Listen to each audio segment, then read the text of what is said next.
60 days, 60 दिन।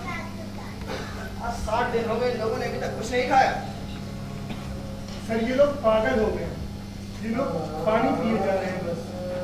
उनका कहना है जब तक इनकी मांगे नहीं पूरी होंगी ये लोग खाना नहीं खाएंगे। इनकी भूख हड़ताल को तोड़ना होगा, कुछ भी करो। एक काम करो, पानी की जगह पर दूध रख दो, और अगर उससे भी काम ना बने तो नाक की नली से वो दूध पिलाओ। Do something, break them. Yes sir. यतिंदा आप घबराए नहीं। पानी मगर यतिंदा कुछ नहीं होगा। यतिंदा अबे कुत्ता, पानी तो देखो। यतिंदा कुछ नहीं होगा आपको। हम लोग हैं यहाँ पे, कुछ नहीं होगा आपको यतिंदा। क्या हुआ? प्यास लगी है? पानी ले आओ। Yes sir. यतिंदा कुछ नहीं होगा, आप घबराए नहीं। यतिंदा घबराए नहीं, कुछ नहीं होगा। मटू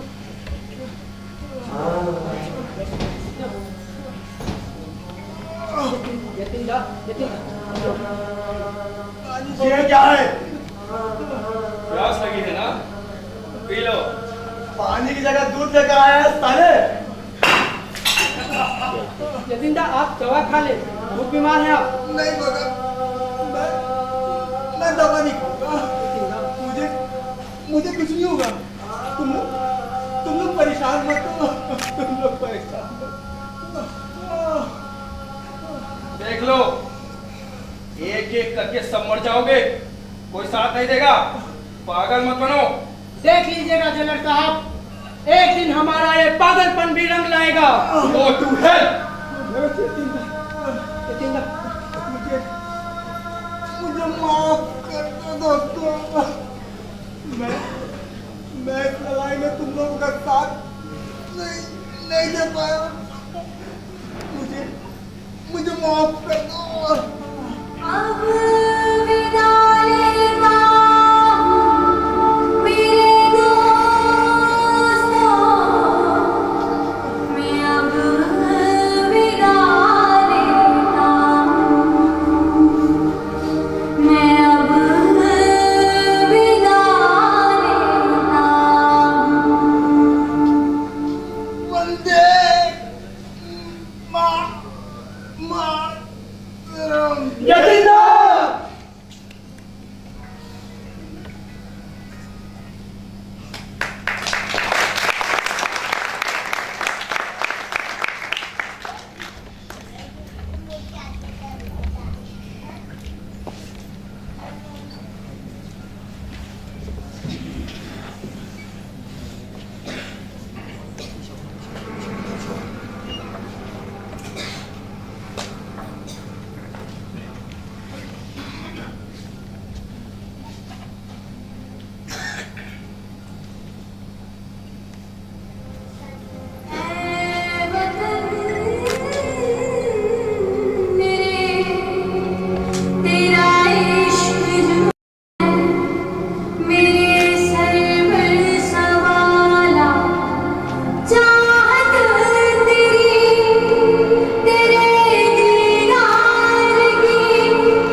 सरकार तुम्हारी जिद के सामने झुक गई। उन्होंने तुम्हारी मांगे पूरी कर दी। खाना ले आओ। Yes sir.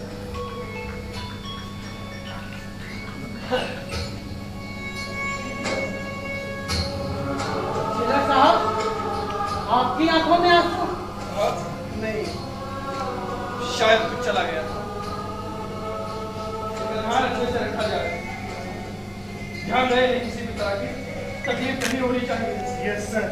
लगता है जेलर साहब सुधर गए। चलो कुछ तो अच्छा हुआ।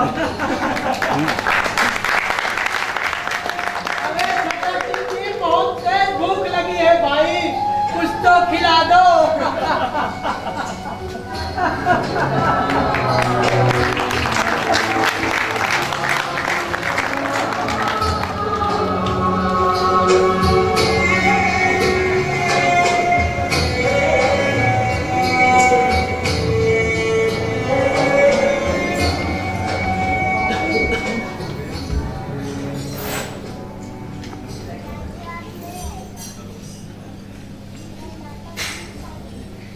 फना होने की इजाजत ली नहीं जाती, ये वतन की मोहब्बत है जनाब, पूछ के की नहीं जाती। 114 दिन भूख हड़ताल के बाद आखिरकार हमारे क्रांतिकारियों के आगे अंग्रेज अपने घुटने टेक ही दिए। हमारे क्रांतिकारियों ने यह भी साबित कर दिया कि देशभक्ति किसी शब्दों की मोहताज नहीं होती। ये हिंदुस्तान ही हमारी पहचान है। कोई हमसे हमारी पहचान पूछे तो सिर्फ इतना नाम लिख देना, उठाना खंजर और सीने पे हिंदुस्तान लिख देना। कोई पूछे पागल कौन था वो, तो भगत सिंह जैसे क्रांतिकारियों का चेला और इनकलाब का गुलाम लिख देना। और अगर बचा हो जरा सा भी कतरा लहू का अगर शरीर में, तो उठाना उसे और फेंकना जमीन पे और मां तुझे सलाम लिख देना। वाले हैं हम, शेरे जिगर वाले हैं हम। अबे हमें मौत से क्यों डर लगेगा, मौत को बाहों में पाले हैं हम। भगत सिंह और इनके सभी साथियों ने आखिरकार भूख हड़ताल तोड़ दी। इन सब के बाद इन्हें अदालत में पेश होने के लिए कहा गया। इन्होंने साफ इनकार कर दिया, क्योंकि शायद वो जानते थे कि अदालत और गवाह सब दिखावा है। उनकी सजा तो मुकर्रर हो चुकी थी। उनका यह मानना था कि आजादी है गुनाह तो कबूल है सजा, अब तो होगा वही जो है मंजूर खुदा। भगत सिंह इस दुनिया से अलविदा लेते हुए हमें ये बात सिखाती कि जिंदगी तो अपने दम पर ही जी जाती है, क्योंकि दूसरों के कंधों पे तो जनाजे उठे जनाब। ही अपना फैसला सुना दिया। ये अदालत सुखदेव ठाकुर, भगत सिंह संधू और शिवराम हरिदास गिरू को इंडियन पेनल कोड का धारा 129, 120, 302 and Explosive Substances Act धारा 4 and 6 के तहत फांसी की सजा सलाह है। To be hanged, killed, hanged.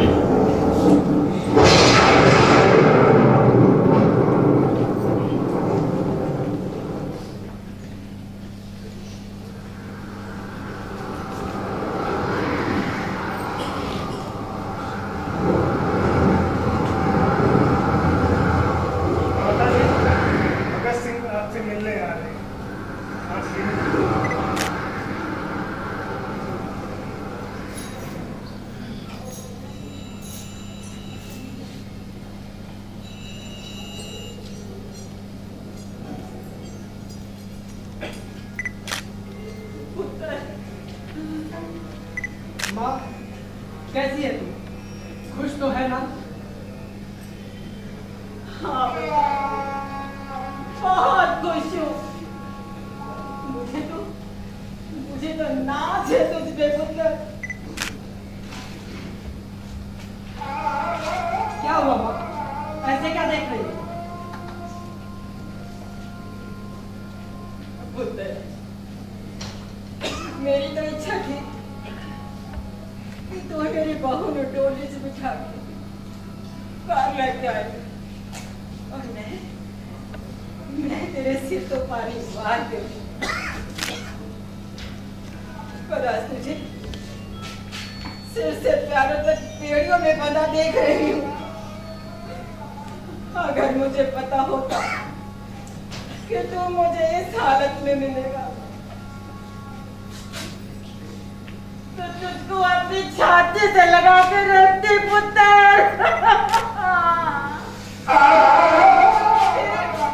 और तुझे कहीं नहीं जाने देती। तेरे पैरों में जो बेड़ियां कभी ना पड़ने देते, कभी ना पड़ने देते। माँ, इस वक्त देश को मेरी बहुत जरूरत है। अगर अब मैं पीछे हट गया तो सारी जिंदगी अपने आप को माफ नहीं कर पाऊंगा। मुझे पता है मैंने कौन सा रास्ता चुना है। इस रास्ते की हर राह पर मौत अटल है। माँ, तू अपना सिर फक्र से ऊंचा कर ले और मुझे हंसते हंसते विदा करना।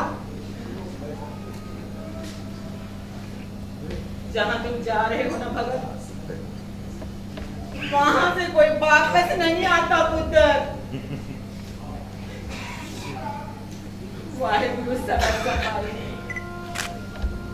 तो सबके बारे में सोचता है पुत्र। अपने आदर्श, अपना वतन, अपनी लड़ाई, पर तू अपनी माँ के बारे में नहीं सोच रहा पुत्र। तो इतनी छोटी सी उम्र में हम सबको छोड़ के चला जाएगा तो इस माँ का दर्द नहीं समझ पाओगे, नहीं समझ पाओगे। माँ, मैं भारत माता के रूप में तुझे ही तो देखता हूँ। वो भी मेरी माँ है और तू भी मेरी माँ है। और हर बेटे का फर्ज होता है कि वो अपनी माँ का ख्याल रखे, उसकी रक्षा करे। वो बेटे ही किस काम के जो अपनी माँ को सुख ना दे सके। देख माँ, अगर तू ऐसे ही रोएगी ना तो तेरा बेटा कमजोर पड़ जाएगा। भागा वाले तो बिल्कुल ठीक है, पर दुनिया की ऐसी कोई माँ नहीं पुत्र जिसका कलेजा इतना बड़ा हो कि वो अपने जाते हुए पुत्र को देख के ना तड़पे। क्या तू नहीं चाहती कि तेरा बेटा हंसते हंसते फांसी चढ़े? अच्छा, अब तू रोना बंद कर।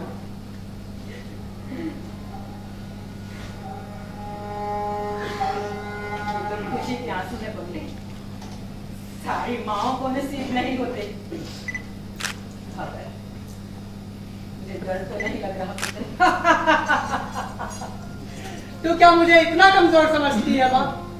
तू देखना, जब मैं हंसते हंसते फांसी चढ़ूंगा ना तो हिंदुस्तान की माएं अपने बच्चों के भगत सिंह बनने का इंतजार करेगी। हाँ पुत्र, काश ऐसा ही हो। देशभक्ति के लिए ये एक सर्वोच्च पुरस्कार है माँ, और मुझे गर्व है कि यह पुरस्कार मैं पाने जा रहा हूँ। वो सोचते हैं कि मेरे पार्थिव शरीर को नष्ट करके वो इस देश में सुरक्षित रहेंगे। नहीं, ये उनकी भूल है। ब्रिटिश हुकूमत के सिर पर मेरे विचार उस वक्त तक अभिशाप की तरह मंडराते रहेंगे जब तक कि वो यहाँ से भागने के लिए मजबूर ना हो जाए। लेकिन ये तस्वीर का सिर्फ एक पहलू है, दूसरा पहलू उतना ही उज्जवल है माँ। ब्रिटिश हुकूमत के लिए मरा हुआ जीवित भगत सिंह से कहीं ज्यादा खतरनाक होगा माँ, कहीं ज्यादा खतरनाक होगा। दुख तो इस बात का है कि मेरे जाने के बाद भी पता नहीं देश के हालात सुधरेंगे भी या नहीं। चलिए माता जी, आपका मिलने का समय समाप्त हुआ।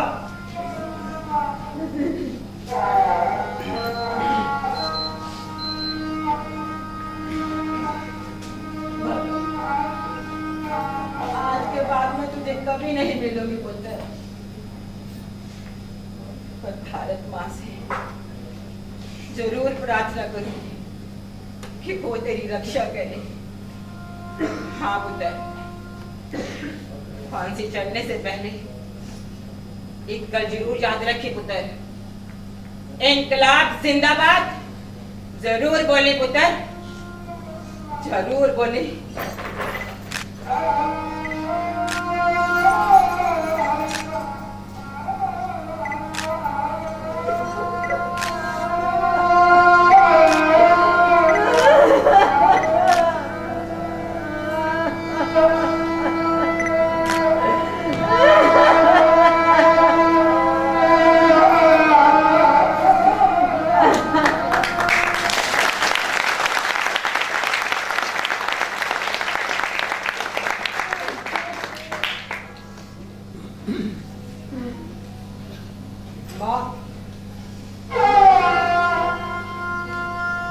मेरी लाश लेने तू ना आना, किसी और को भेज देना।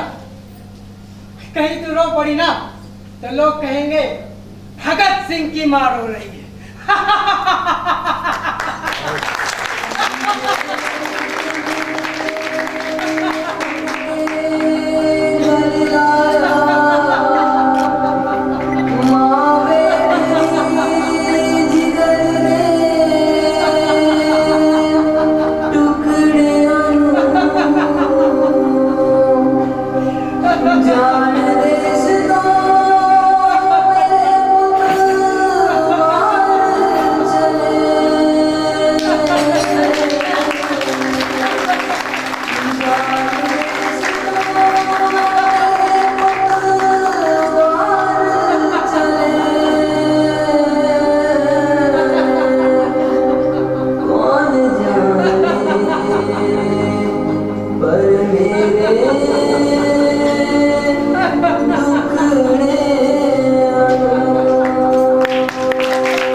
आजाद भैया, भगत भैया को फांसी की सजा सुना दी गई और हम लोग हाथ पे हाथ धरकर बैठे हैं।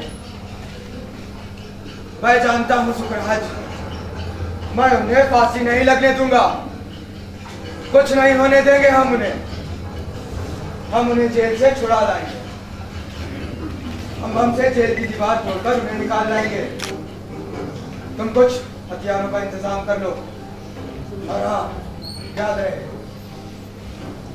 ये काम हमें आज ही करना होगा। और हाँ, कुछ साथियों का इंतजाम करो। आजाद भैया, चलिए भैया। नहीं सुखदेव, हमें से कोई एक ही जा सकता है, तुम जाओ। पर भैया मैं आपको अकेला छोड़ के यहाँ से नहीं जा सकता। आप जाइए, इन सालों को तो मैं देख लूंगा। नहीं सुखदेव, मेरे आदेश का पालन करो और जाओ यहाँ से। भैया मैं आपको अकेला छोड़ जाओ, सुखराज जाओ। और हाँ, इस जंग को जारी रखना। जाओ।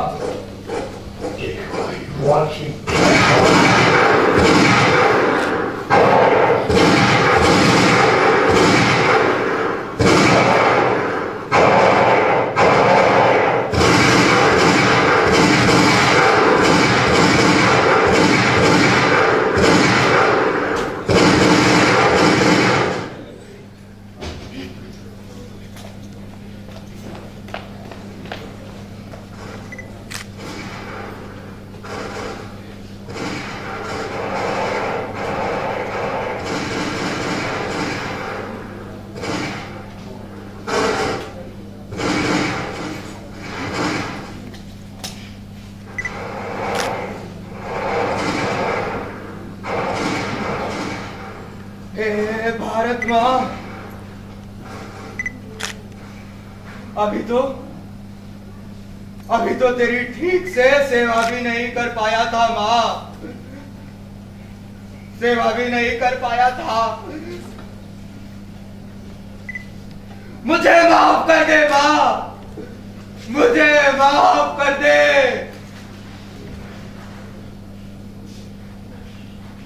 चंद्रशेखर आजाद आजाद था, आजाद है और आजाद ही रहेगा। वंदे मातरम।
चलिए, फांसी का वक्त हो गया। आखिरी पन्ना बचा है जेलर साहब। चलो बाद में पढ़ लेंगे। ताला खोलो।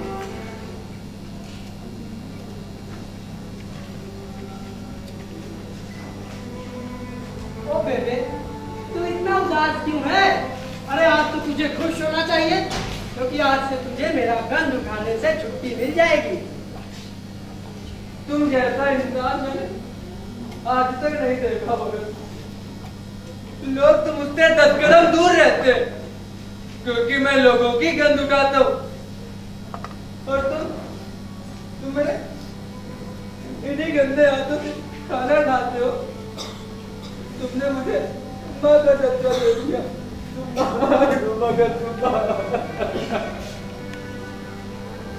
कैसी बातें कर रहा है? जब मैं छोटा था तो मेरी माँ मुझे नहलाती थी, मेरा गंध उठाती थी। अब जब बड़ा हो गया हूँ तो तू ही तो मुझे नहलाता है, अपने हाथों से खाना खिलाता है। तू भी तो मेरी माँ हुई ना। अच्छा बेबे, वक्त हो गया है, चलता हूँ।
अपनी आन पे आज उसी को पहन के निकला, आज उसी को पहन के निकला हम मस्तों का टोला। मेरा रंग दे, ओ मेरा रंग दे बसंती चोला, मेरा रंग दे बसंती चोला, ओ मेरा रंग दे बसंती चोला, माए रंग दे बसंती चोला।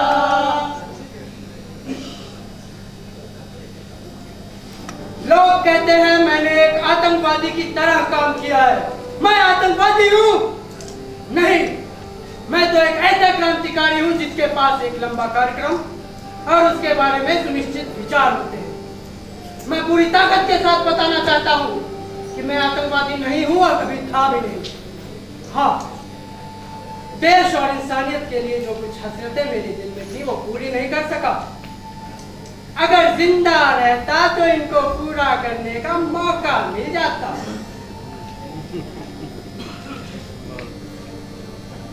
जब भी मुरझाए किसी रोज वफा के पौधे, फिर मेरे खून से एक नई फसल बो लेना। आजादी तो वार की जिंदड़ी पाले अपनी हस्ती, एक कोई तोहफा जान न देके मिले शहादत सस्ती। अपनी मौत का जश्न मनाकर फांसी को हम झूमेंगे, आजादी के परवाने हैं, मरकर भी हम झूमेंगे।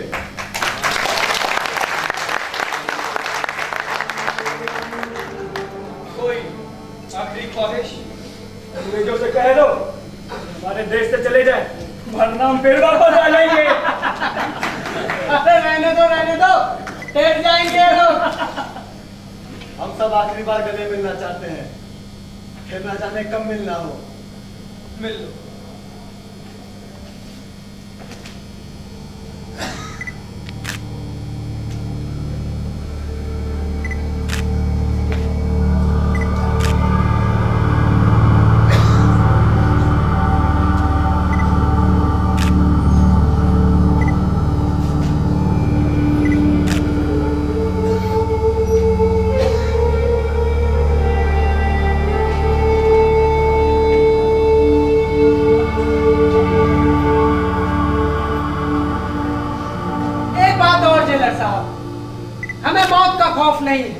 इसलिए हम अपने चेहरे को नहीं ढकेंगे। बेशक नहीं ढकेंगे।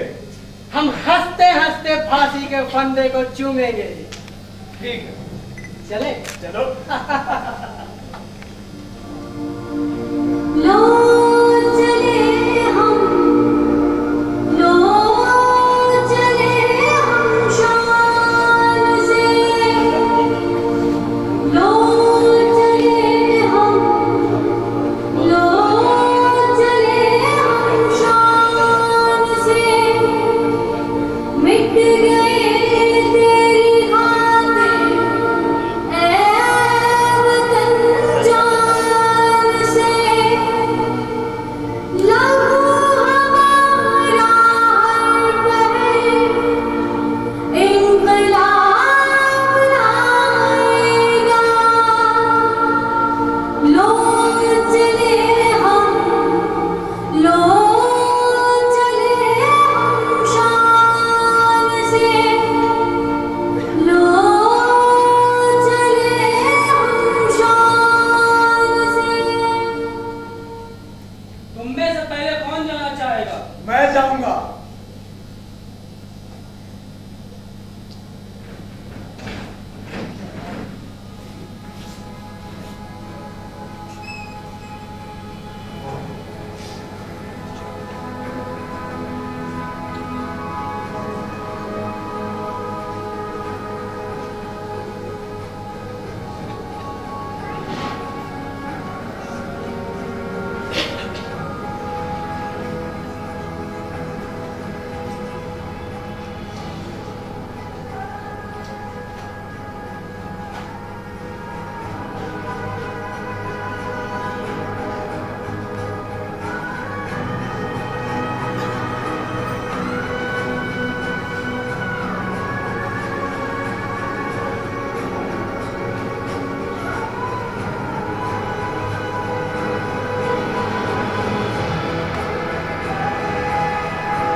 चिराग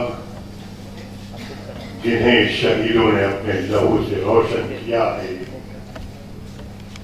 हमें उम्मीद ही नहीं पूरा यकीन है कि ये नन्हे चिराग एक रोज धड़कती हुई मशाल की शक्ल इख्तियार कर लेंगे और बरतानिया हुकूमत को चलाकर राख कर देंगे। आसमानी कहर इन पर टूट पड़ेगा और फिरंगियों के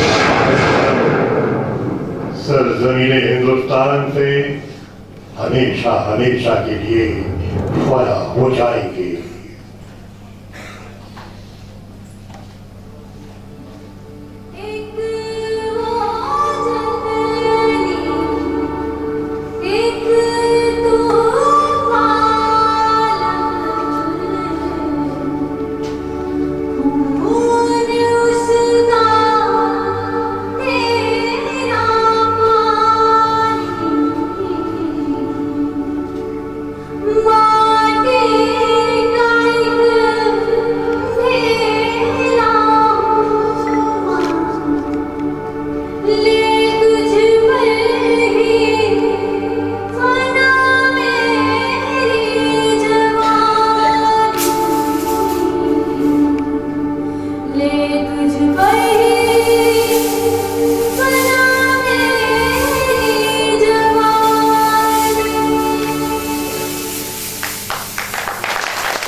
हेलो,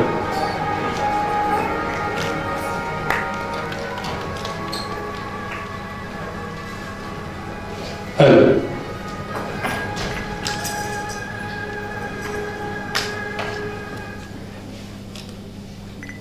कहा है कि जनाब वो शब्द नहीं मेरे पास करें ताकीद मेरी बात की। अब क्या कहें इस मौके पर? अगर आप कुछ कहना चाहते हैं तो आपके पास एक बहुत अच्छा संप्रेषित करने का माध्यम है, उसे संप्रेषित कर दीजिए। कैसा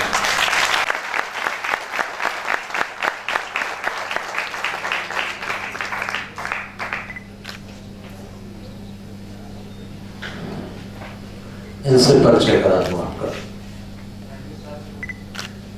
लेकिन ये वो परिचय हैं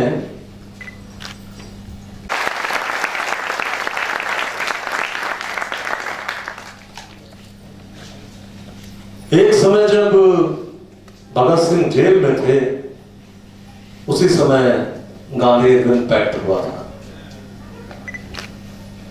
अब दुविधा ये थी, उस समय इतना दबाव था गांधी पर, महात्मा पर, कि इनकी आजादी के लिए वो बात करें, और उसके बाद भी दबाव आके में फिर जो हुआ वो हुआ। लेकिन दोनों का नाम एक तरह से इतनी प्रसिद्धि में दोनों बराबर आ गए थे।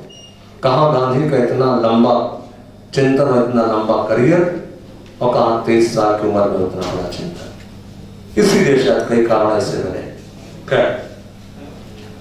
इन कलाकारों से आपका परिचय, दरअसल परिचय मैं कराने से पहले मैं अनुरोध करूंगा आनंद पाल सिंह जी से, अर्चना सिंह जी से और मुस्कान चौधरी, भारत माता दुर्गा भाभी, आगे बढ़ के फटाफट आते जाए। आप लोग सेंटर में चले जाए, बीच में चले जाए।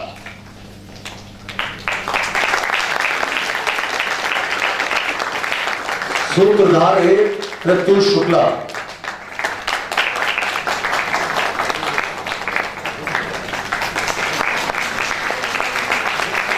सूत्रधार 2 मोहित यादव,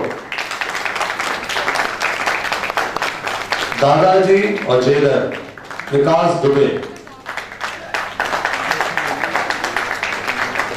दादी नीलम वार्ष्णे, दादी नीलम वार्ष्णे, पिताजी बटकेश्वर दत्त बबलू, माताजी रजनी सिंह, चाची जी जरीन अंसारी,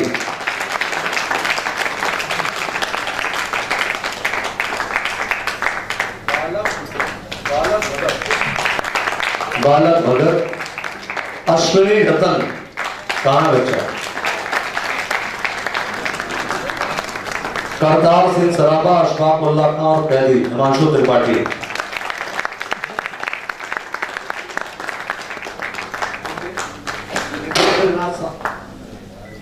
मोबाइल आज कमाल कर रहा है, वह बहुत बढ़िया मोबाइल काम कर रहा है। जितेंद्र नाथ सानियाल और रजेंद्र नाथ दास, कबीर नाइक खान, सैंडर्स अंकित साहू, सुखदेव राज और कैदी ऋषभ कपूर, कैदी जितेंद्र भारद्वाज। और एक बहुत अच्छा रोल किया था रोहित शुक्ला कृष्ण ने, वो किरदार कौन था आप सब जानते हैं।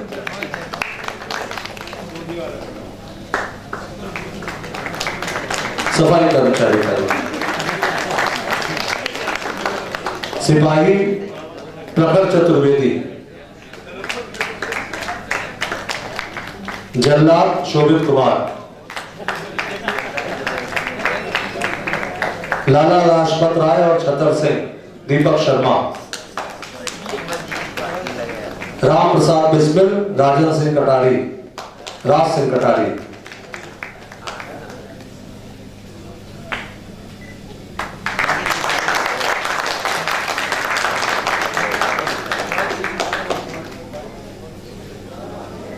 चंद्रशेखर आजाद, तनय विवेक पांडे,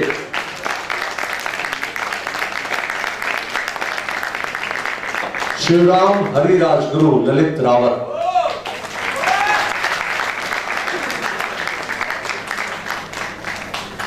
सुखदेव थापर अभय राज सिंह,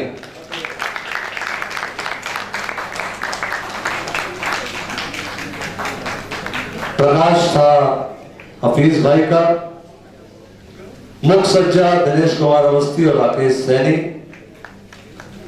सजीव संगत चंद्रकला सिंह, बख्शदीप सिंह, पार्श्व संगीत सादिक रजा, वेशभूषा मुस्कान चौधरी रजनी सिंह, मंच निर्माण अभय राज सिंह, मंच सज्जा मोहम्मद नदीम सिद्दीकी जितेंद्र, और इस नाटक के लेखक और इस नाटक में भगत सिंह का किरदार जिन्होंने किया भूपेंद्र प्रताप सिंह।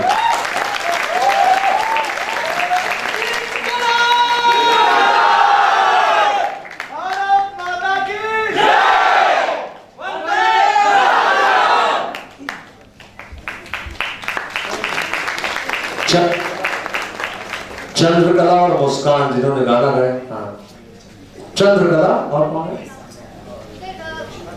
अच्छा, चंद्रकला और बख्शदीप सिंह। हाँ,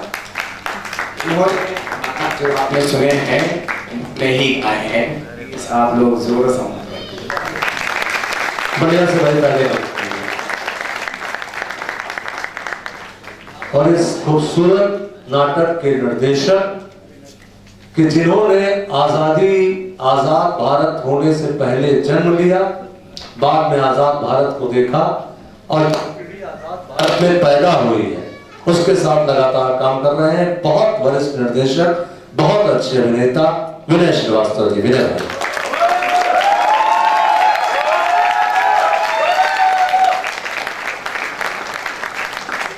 मैं माननीय मंत्री महोदय से अनुरोध करूंगा कि विनय भाई का अभिनंदन करें। एक साल बाद पैदा हुआ भैया।